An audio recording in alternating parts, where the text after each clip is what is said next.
സ്വന്തമായി വീടുള്ള സ്വദേശികളുടെ എണ്ണത്തിൽ വർധനവുമായി Saudi Arabia 66% വർധന. റിയാദിൽ നടന്ന മന്ത്രിസഭാ യോഗത്തിലാണ് കണക്കുകൾ പുറത്തുവിട്ടത്. കഴിഞ്ഞ ദിവസം റിയാദിലായിരുന്നു മന്ത്രിസഭാ യോഗം.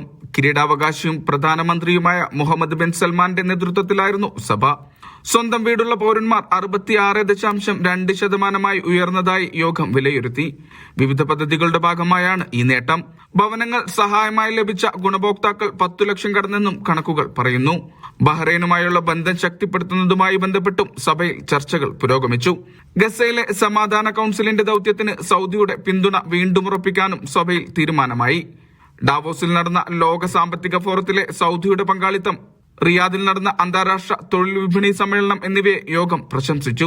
കിങ് സൽമാൻ റിലീഫ് പദ്ധതിയിലൂടെ ലോകമെമ്പാടും 422 പദ്ധതികൾ പൂർത്തിയാക്കിയെന്നും മന്ത്രിസഭാ യോഗം അറിയിച്ചു. റിയാദ് വിമാനത്താവള വികസനം, അൽ ജൗഫ് അന്താരാഷ്ട്ര വിമാനത്താവളം തുടങ്ങിയ പദ്ധതികളും ചർച്ചയായി. ആഗോള നിക്ഷേപങ്ങൾ രാജ്യത്ത് വർദ്ധിച്ചിട്ടുണ്ട്. ഇതിന്റെ തെളിവാണ് 700-ലധികം ആഗോള കമ്പനികൾ സൗദിയിൽ പ്രാദേശിക ആസ്ഥാനം സ്ഥാപിച്ചതെന്നും വിലയിരുത്തി. Ports authority, Saudi space agency, Saudi press agency എന്നിവയുടെ അന്തിമ കണക്കുകളും യോഗത്തിൽ അംഗീകരിച്ചു. Mishal Cherpulassery, media 1, Riyadh.